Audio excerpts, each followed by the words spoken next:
మీ ప్రశ్నలు నా సమాధానాల్లో భాగంగా చాలామంది క్వశ్చన్స్ అడుగుతున్నారు. అంటే నాకున్న బిజీ షెడ్యూల్తో నేను రిప్లైస్ ఇవ్వటం లేట్ అవుతుంది. మీకు త్వరగా రిప్లై రావాలంటే జాయిన్ బటన్లో జాయిన్ అవ్వండి. బటన్లో జాయిన్ అయినట్టయితే మీకు 100% నా వీడియోస్ అన్నీ కూడా కనిపిస్తూ ఉంటాయి. రైట్.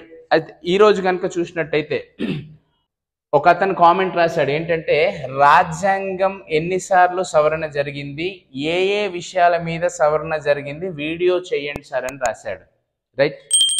తప్పకుండా రాజ్యాంగం అనేది 1949 నవంబర్ 26న రాజ్యాంగాన్ని ఆమోదించడం జరిగింది.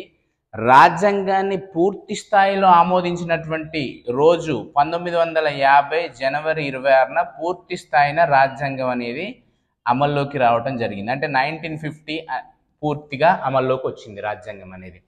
సరే, ఈ రాజ్యాంగం అమల్లోకి వచ్చిన తర్వాత ఇప్పటి వరకు ఎన్నిసార్లు రాజ్యాంగ సవరణ జరిగిందంటే టిల్ డేట్ ఈ రోజు కనుక చూస్తే ఫిబ్రవరి 5, 2024 నాటికి కనుక చూసినట్టయితే రాజ్యాంగ సవరణలు 106 జరిగినాయి.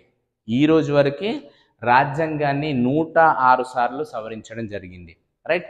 ఈ 106 సార్లు సవరించారు. ఇప్పుడు 106 సార్లు నేను చెప్పడం సాధ్యం కాదు. దాంట్లో ప్రతిదీ అంటే మనకి రాజ్యాంగ నిర్మాతలు ఎవరైతే ఉన్నారో నెహ్రూ కావచ్చు, అంబేద్కర్ గారు కావచ్చు, ఈ రాజ్యాంగ పరిషత్లో ఉన్నటువంటి మెంబర్స్ ఎవరైతే ఉన్నారో వాళ్ళు ఆ రోజులలోనే ఏమని చెప్పారంటే, రైట్, రాజ్యాంగం అనేది ప్రస్తుత పరిస్థితులను అనుసరించి రాస్తున్నాం, మీరు కావాలనుకుంటే ఆనాటి పరిస్థితులను బట్టి మీరు కావలసినట్టుగా రాజ్యాంగ సవరణ అనేది చేసుకోవచ్చు అని చెప్పేసి రాజ్యాంగ నిర్మాతలు చెప్పడం జరిగింది.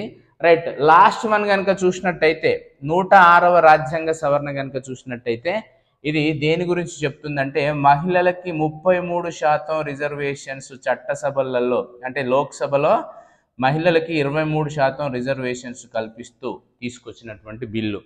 105వది కనుక చూసినట్టయితే 105 కనుక చూసినట్టయితే సరే, ఈ మనకి ఇంపార్టెంట్ రాజ్యాంగ సవరణల గురించి నెక్స్ట్ వీడియోలో చెప్తాను.